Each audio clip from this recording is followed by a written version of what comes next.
everybody, and welcome to our first installment of Unit 2. And if you look on the screen here, finally, we're going to start talking about chemistry, like atoms and stuff like that. So very exciting. We're getting away from the math portion of chemistry and talking about the very basics that you need to know in order to succeed. First of all, let's talk about what is chemistry. A lot of times people say, oh, chemistry, I took chemistry because I want to blow things up. And that's not what chemists do. They don't just sit around and blow things up and figure out how to make bombs and all that stuff. Chemistry, what it really is it's the study of the composition, structure, and properties of matter, the processes that matter undergoes, and also the energy changes that accompany these processes. So chemists really study matter, and we'll talk a little bit more about what matter is later on in this unit. But we study matter. What is it made out of? What energy transitions happen with matter? What are the properties of matter? Why are copper pennies copper in color, and why are they very malleable as opposed to the graphite in your pencil? Why is that so brittle on the other hand? So you're comparing not only what matter is made out of, but also their processes and any energy changes that might go along with how they react. So of course, chemists also study chemicals, and something that drives me crazy is so many people don't know what a chemical is by definition and think that all chemicals are bad, when in fact, the textbook definition of a chemical is any substance that has a definite composition. So what does that mean?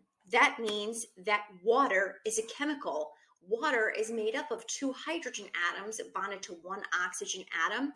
That's a definite composition. If you don't have those 3 atoms bonded in that ratio, you're not going to have water. Water is a chemical, as is regular old table sugar. So sucrose, C12H22O11. That's a chemical. It has a specific ratio of atoms that are combined together in a definite composition that gives it a very unique set of properties. Aspirin is the same thing, acetylsalicylic acid, C9H8O4, also a chemical. Literally just about everything you can think of is considered a chemical based on that definition. We're going to talk about some of the properties of matter, or of chemicals in particular. So we're going to break these down into physical and chemical properties. A physical property of matter is a characteristic that you could observe or measure without changing the identity of something. For example, if you have, let's see, these Post-it notes right here. Physical property about these would be that it's blue. There's lines on it. There's stickiness on the back. It's a Post-it note. It's a medium size. You can rip this very easily because it's not changing the identity of the material. All of those can be observed about this without changing the identity of the material. It doesn't smell would be another one. So some examples just in general, and you don't have to write every single one of these down, but just maybe a couple. The way something smells, the color that it is, its texture, the fact that this is a solid, state of matter, viscosity. If something is very viscous, that means that it's very, very thick. If something is malleable, that means that you can bend it or shape it into something else, hammer it down flat like a pancake. Its mass, its melting point, and its solubility. Solubility, of course, is if it dissolves in water. So if you were to look at this material, you can identify some physical properties about it. You could tell that it looks pretty jagged, it looks pretty rough, it looks kind of shiny. It has a metallic luster is what we say for shiny. It's dark in color, it's like a bluish black. All of those things you can observe just by looking at this, and we call all of those physical properties. As opposed to chemical properties, which are a little bit different, chemical properties tell us how something reacts with something else. It tells us how something can change into something else when it reacts with something. So for example, whether something is reactive, if something is really reactive with water, that's a chemical property. If something is very toxic for you, the fact that arsenic is very toxic is a chemical property, because the reason why it's toxic is because it's reacting negatively with your body. If something is flammable, that's a chemical property. I'm sorry if you hear Rocco barking. He is a pain in the neck right now. And susceptibility to oxidation. So the fact that something will rust over time when it's exposed to oxygen is a chemical property. So going back to this picture, if you were to see something in the lab or wherever, and you were asked, what are some chemical properties about that? You can't really tell just by looking at something. It's not an observable property. So if I go back here, it's observed during a reaction. In this particular picture, this is not reacting with anything. So therefore, we can't determine what a chemical property is of this, because first of all, you don't know what it is. Second of all, we can't observe it reacting with anything if it's not in front of us.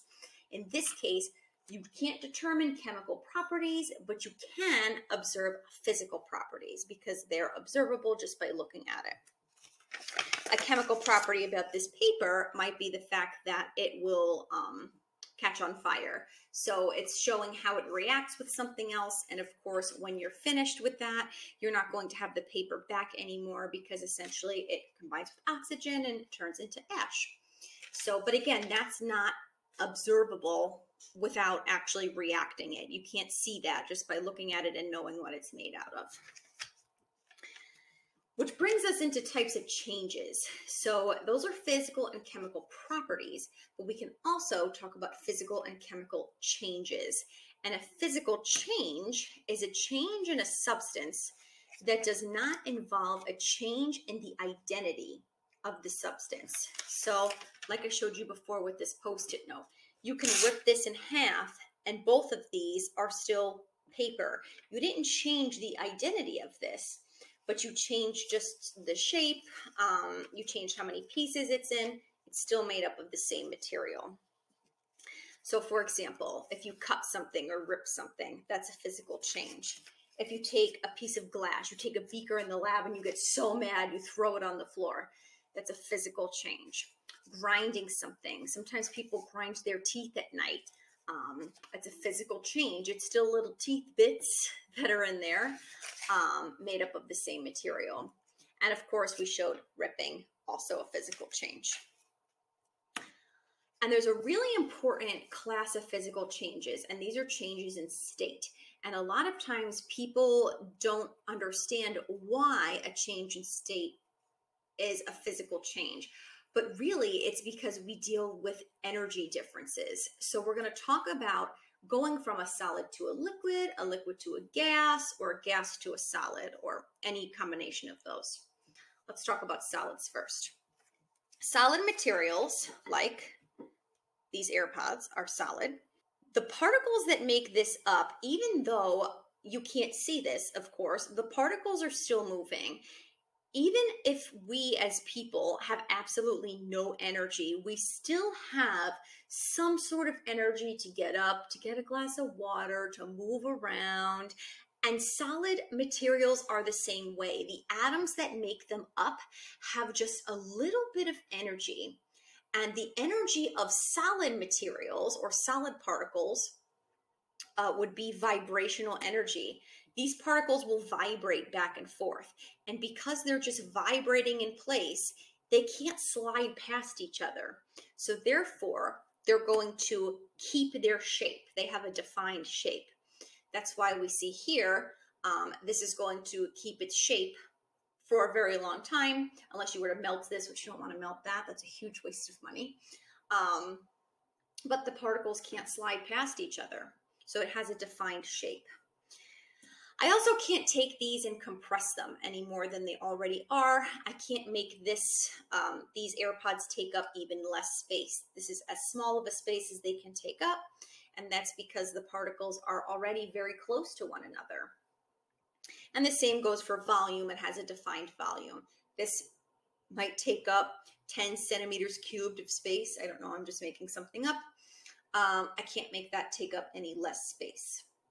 And here's a drawing. So if that was some metal in a beaker, if you were to take these air pods and put it somewhere else, it retains its shape. And that's because the atoms can't slide past each other because they only have vibrational energy. Now, if you were to have a liquid, so let's say you don't want to do this, but if you melted these air pods, they would turn into a liquid. You're not changing the identity of the material. All you're changing is the amount of energy those particles have. Let's think of a better example, an ice cube. You have an ice cube on the table and it's warm in the room. So over time, that ice cube is going to melt.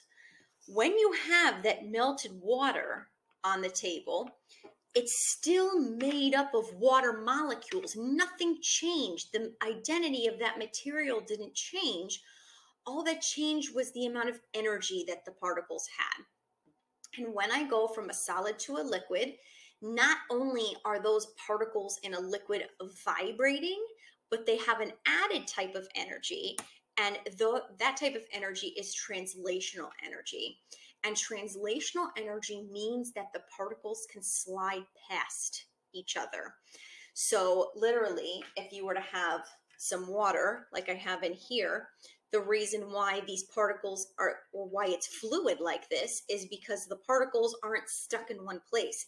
Not only do they vibrate back and forth, but they translate, which allows them to slide past each other and give liquids the properties that they have.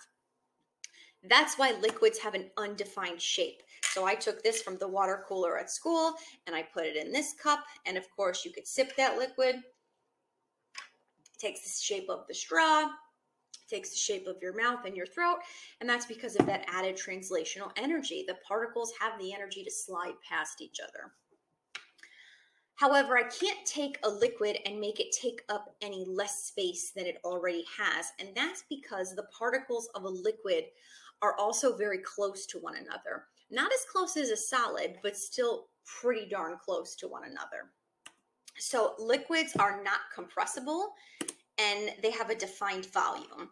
I can't make this giant thing of water take up half the amount of space because I can't compress those particles together. And of course, here is an example of a liquid. So it will take the shape of the container. You could pour that into another vessel and it will take the shape of that vessel. Let's say it's really hot out, right? You have that ice cube that's on the table, it's melted, and for some reason your air conditioner is not working. It's a really hot summer day. That water can evaporate from that liquid. And when it evaporates, just like how when it turned from a solid to a liquid, the chemical makeup of those particles also did not change. It's still water, it's still H2O. And because of that, it's still a physical change. And when I go from a liquid to a gas, you're adding energy, because that's what heat is, heat energy, it's a form of energy. Not only do you have vibrational energy, like solids do, not only do you have vibrational and translational energy, which makes it slide past each other, but you also have this added type of energy, which is called rotational energy. So that's what allows the particles to lift off of the surface of the liquid and turn into a gas. You're adding energy to that.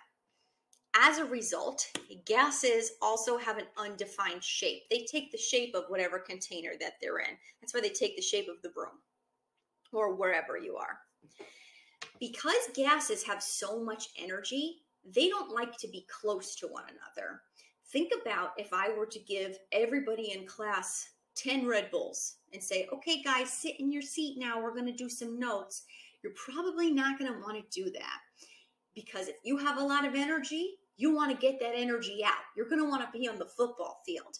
And the same goes for atoms and molecules in gas that are gaseous. So if they have so much energy, they want to be far apart from each other. And that's what they do. Because they're so far apart, the spaces that are between them are very large. And because the space between them is very large, you can take them and press them together to create something that has a very high pressure.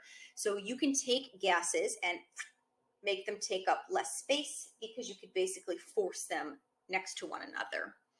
And the same is for volume. So they have an undefined volume. I can take a certain amount of gas and compress that into a very small area.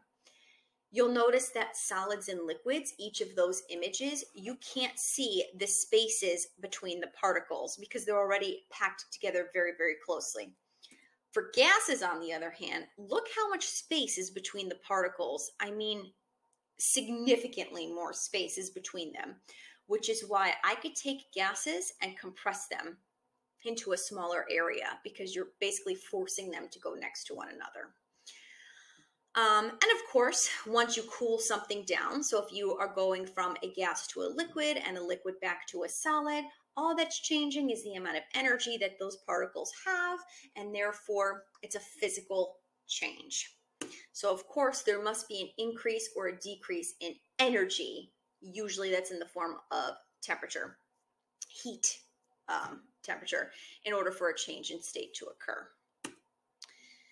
So here's just sodium metal as a solid, a liquid, and a gas. Notice how tightly packed together the particles of sodium metal are. Notice how, or solid sodium metal, I should say. Notice how for the liquid, these guys are still packed relatively close together, but just enough for these atoms to slide through and to always move. Whereas the particles of gaseous sodium metal are really far apart relative to their size. So these guys just vibrate back and forth, which is why it retains its shape. These guys vibrate and translate, so they slide past each other, which is why it takes the shape of the test tube. And then gases vibrate, they translate, and they rotate. And because they have so much energy, they like to be far apart from each other. So important class of physical changes, of course, were changes in state. Let's go over these really quickly. So if you go from a solid to a liquid, of course, you're melting, right? You have an ice cube on the table, it melts. Whereas if you go from a liquid to a solid, we call that freezing. Even though something does not feel cold, it can still be considered frozen. My cell phone, for example, is frozen. It's retaining its shape. I can't take this and make it take up a different shape, of course, unless I break it, which why would you want to do that? But it's frozen technically because the particles aren't moving past each other. If I go from a liquid to a gas, that's known as vaporization. We don't say evaporation. Evaporation is more so just for water. Vaporization goes for anything. If you go from a gas to a liquid, that's known as condensation. So if you take a really hot shower, especially in the wintertime, when that water vapor from the hot shower hits that cold mirror, you'll see all the condensation. So it goes from a gas to a liquid. Here's two that you might not be as familiar with. So solid to gas and gas to solid.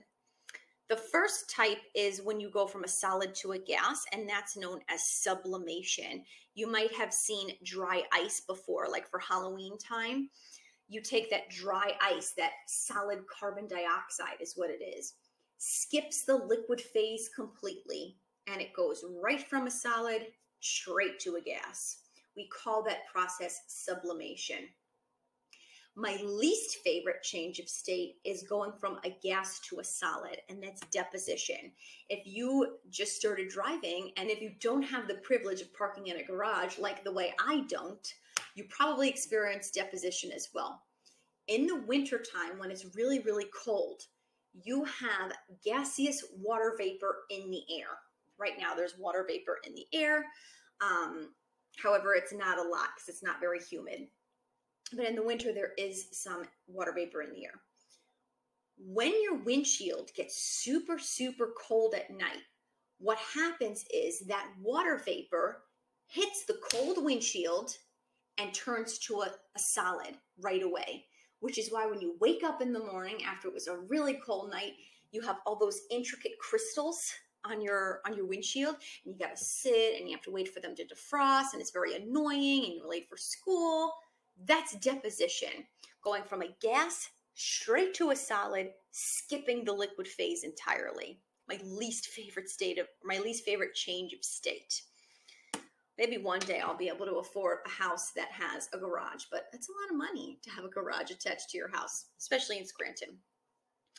So here's an ice cube. When I'm melting an ice cube, this is water, this is water. Both of them are made up of the same material. Nothing changed the identity of it. Therefore, that is a physical change. If you're sanding something down, that's also a physical change. It's still wood, those little bits of sand. You didn't change what it's made up of, but you did change the size of the particles. Ice cream melting. It didn't turn into a toxic sludge once it melted. It's still made up of all the same materials, but you simply change the amount of energy that those particles have. Thus, that is a physical change. Water boiling, same thing. Here is my water, H2O molecules. Once it boils into steam, still water molecules, just has a little bit more energy, which allows it to rotate off the top of the solution. The second type of change that matter can go through is a chemical change. And unlike physical changes that don't change the identity of the material, chemical changes do. So this is a change in which one or more substances is converted into a different substance.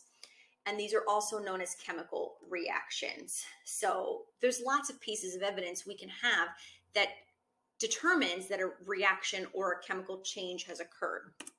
For example, if something rusts, that's a piece of evidence that a chemical change has occurred. Something is there that wasn't there before, and we change the overall chemical makeup of that material. If you form a gas, so if you put an Alka-Seltzer tablet in water and it starts to bubble, that's a chemical change. You're forming something that wasn't there to begin with. Something changes color, or if something burns. Anytime something is on fire, it is always a chemical change because it's combining with the oxygen in the air in a combustion reaction and usually producing carbon dioxide in water. So this is actually a combustion reaction right here. So this shows the combustion of methane with oxygen gas to produce water and carbon dioxide. You don't need to know a lot about this reaction in particular, but there's one thing that I need you to be able to recognize when looking at chemical equations, and that's the fact that the left side of the arrow will always contain your reactants, and the right side of the arrow will always contain your products. And there is never an exception to this rule. This is always the case. Chemists love exceptions. This is not one. There could be 8 reactants in one product. There could be 3 products and 2 reactants. It doesn't matter. Whatever's on the right side or the left side of the arrow are reactants, and what's on the right side are your products. So this shows a chemical change. It's showing what's going into the reaction, and of course, whatever is being produced on the opposite side. So, and there's just your definitions for them. So reactants are the substances that will react in the chemical change, and products are something that's formed as a result. Like I said, anytime you light something on fire, if you have a fireplace, you watch that wood turn into ash, that's a chemical change. I can't get that ash back into a solid piece of wood. It's totally different. Anytime you form a solid material, this is a really cool reaction that you'll probably see in class. You take 2 colorless liquids and you mix them together and you form a solid precipitate is what that's called. You're forming something that wasn't there to begin with. This is also a piece of evidence that a chemical reaction occurred. Rusting on a bike. So you leave something out for a long time. It gets really, really rusty. That iron reacts with the oxygen in the air and produces iron oxide, also known as rust. Something that wasn't there, you change the overall chemical makeup of that material. Anytime you have a bubbling solution, so here, I'm not sure what's going on, but there's bubbles that came out of this, wasn't there to begin with, therefore, chemical change. Note the difference between a physical change when something is boiling as opposed to a chemical change. Boiling, although it involves a gas, is not a chemical change, and that's because it's still made up of the same material. Frying an egg. So you're applying heat to this, and when you apply heat, you're changing the overall identity of the material. So here, you can eat a fried egg, as opposed to beforehand, you can't. And that's because you're denaturing those proteins that make up that egg, changing the overall chemical makeup of that. A couple of other examples. I want you to take a second and try to determine what type of change this is. Hopefully you said this is a chemical change. Changing color always indicates that a chemical change has occurred. Try this one. This would be an example of a physical change. So even if you dropped the watermelon on the floor by bringing it into the house, it's still watermelon. Therefore, that's a physical change. How about this one? Baking a cake. The actual mixing of all of those would be a physical change. So when you're taking the cake mix and the eggs and the oil, you're mixing them together. However, once you bake it and it rises and it changes texture, that's a chemical change. This picture right here. This, of course, would be a physical change because you're just blowing those things off of the dandelion. Getting your hair done. This would be a chemical change. Of course, they're putting the chemicals on the hair to completely change the color of it. And here's the last one. This one you could have said either way. So when I look at this, I would say chemical change because, of course, the leaves are changing color. And that's because of the different molecules that the leaves are producing at each time of year, allows them to change color. You might have also said a physical change, and it's a physical change when the leaves fall from the tree to the floor. That's it for this section of Unit 2. We're going to do a fun lab with physical and chemical changes, so make sure you come to school and you participate in that. I will see you in the next video. Have a great day.